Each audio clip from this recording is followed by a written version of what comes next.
안녕하세요. 제주도 동네업자 유튜브 채널입니다. 현장에 이제 골조 작업이 끝나고 이제 외부 작업을 할 준비를 하고 있는데, 실내는 실내 나름대로 전기 설비 작업을 하고 있습니다. 지금 이제 다 끝났죠. 오늘 여러분들께 이제 외부 작업을 하면서 알아두면 좋을 그런 내용을 말씀드리겠습니다. 특히 제주도 같은 경우는 제가 이제 제주도에서 집을 많이 지으니까, 제주도 같은 경우는 이제 항상 해마다 태풍이 오고 겨울에도 비바람이 많이 치기 때문에 누수에 대한 그런 좀 디테일적인 집을 짓는데 많이 필요합니다. 설비도 끝났기 때문에 간단하게 우리가 하는 설비 방식을 말씀드리도록 하겠습니다. 골조가 끝나면 공사를 이제 전기 설비 실내는 그러고, 외부 같은 경우는 샤시를 하고 이제 외부 마감 공사 진행을 해야 되는데, 샤시 할 때나 이제 외부 마감 공사를 진행하기 전에 누수될 수 있는 부분에 그런 좀 보강 작업이 많이 필요합니다. 특히 제주도 같은 경우는 아시겠지만 태풍이 해마다 오고 겨울에도 이제 비바람이 항상 몰아치기 때문에 외벽에 대한 방수 그런 부분을 좀 신경을 많이 써주셔야 됩니다.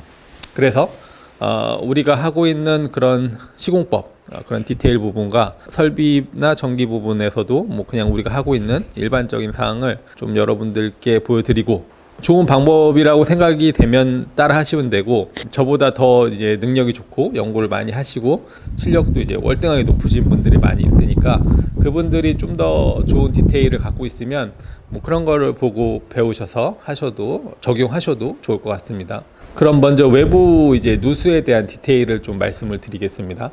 누수 때문에 제가 고생을 많이 했죠. 처음에 제주도 내려왔을 때, 특히 이제 또 제주도 같은 경우는 이 건축주분들이 태풍이 불어서 누수가 생겨도 그거를 자연재해로 잘 인정을 하시지 않기 때문에, 제주도에 항상 태풍이 부는데 그것도 몰랐냐, 그거를 맞게 작업을 해야지 집을 잘 짓는 거지 라고 말씀을 하시기 때문에, 태풍이 누수의 핑계나 이유가 될 수 없는 그런 지역이라고 보시면 좋을 것 같습니다.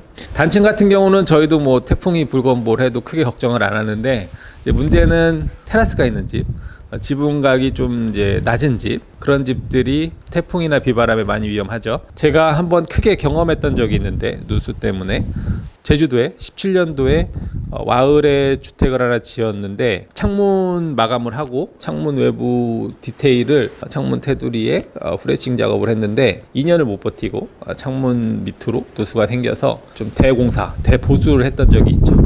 그때 좀 뼈저리게 느꼈고, 국지에도 그 디테일로 13년도에 지은 집이 있는데, 그 집은 지금까지 누수에 대한 문제가 없습니다. 그 이후에도 테라스를 좀 우습게 봤다가 수원이네 집을 저희가 졌는데, 그 7번 방에 선물 나오는 아역배우 있잖아요. 한 테라스를 5번 정도 뜯은 적이 있습니다. 방수 작업을 2년에 걸쳐서 AS를 한 그런 경험이 있었죠.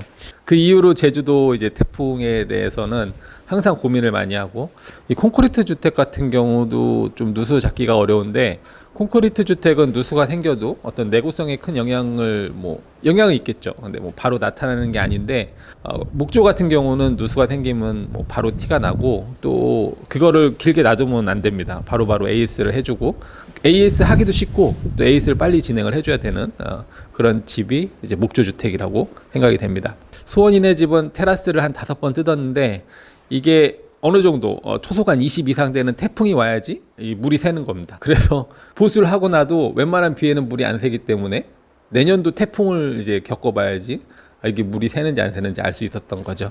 그래서 이제 그 집을 보수하면서 제가 정말 뼈저리게 느낀 게, 제주도의 비바람을 우습게 보면 안 된다.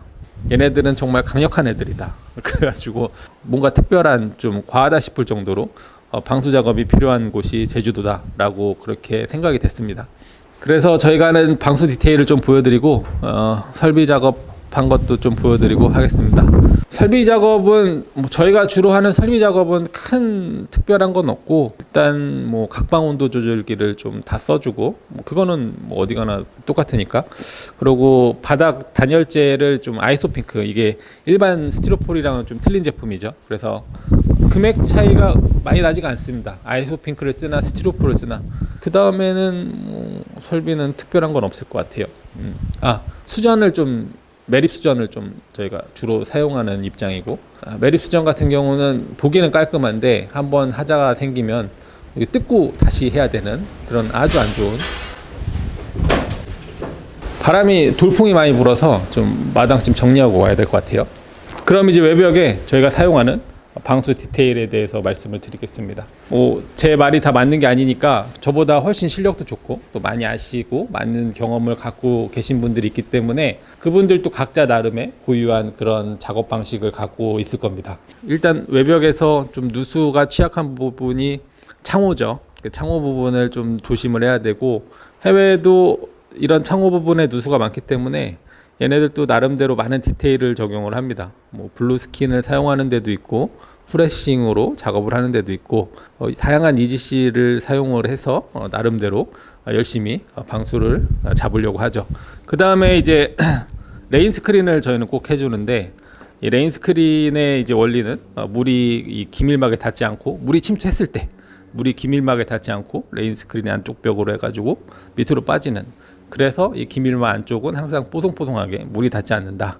기밀막 자체도 물이 닿아도 막아주는데 물이 닿는 거를 원천 봉쇄하는 레인 스크린은 좀 필수라고 보시면 될 것 같고, 그 다음에 좀 누수될 수 있는 게 처마 부분인 거죠. 처마에서 벽과 만나는 부분, 이런 부분이 좀 저희는 후레싱으로 따로 이렇게 제품을 접어와서 혹시나 일로 안으로 물이 들어갔을 때, 왜 그러냐면 여기가 재료가 분리가 될 수밖에 없잖아요.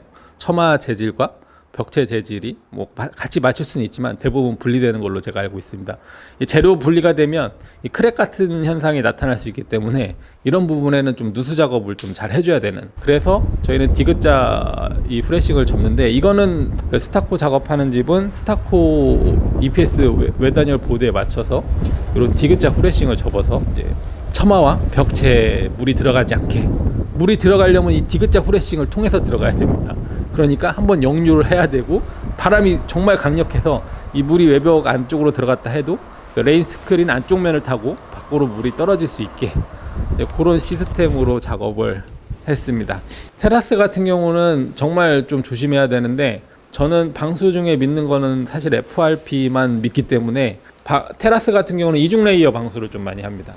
저희가 지붕에 쓴 이 그레이스가 신축성이 굉장히 좋거든요. 그레이스 시트지로 방수를 한번 하고, 그 위에 시멘트 보드를 치고, 시멘트 보드의 그 못자리, 그레이스 자체가 이 못까지는 막아주잖아요. 그 그레이스에다 못을 쏴도 뚫리지가 않습니다. 그 다음에 이제 시멘트 보드를 왜 치냐면, 이 합판이 나중에 틀어질 수 있는데 아예 그거를 막기 위해서 그레이스는 합판이 틀어져도 깨지지 않게 하는 게 그레이스고, 시멘트 보드 위에는 이제 FRP 방수를 하죠. 이게 저희가 올해 이제 그 경남 고성에 테라스가 넓은 집, 이 사장님 사무실 대구에도 빌딩이 하나 있고 창원에도 빌딩이 하나 있는데 두 개 다 비만 오면 물 샌다고 그랬었습니다. 저희가 이 집 짓고 여름에 비 많이 왔거든요. 여기 그때 장마 엄청 있었고, 그리고 비바람도 바닷가를 은근히 쳤는데 제주도에 비할 바는 아니죠.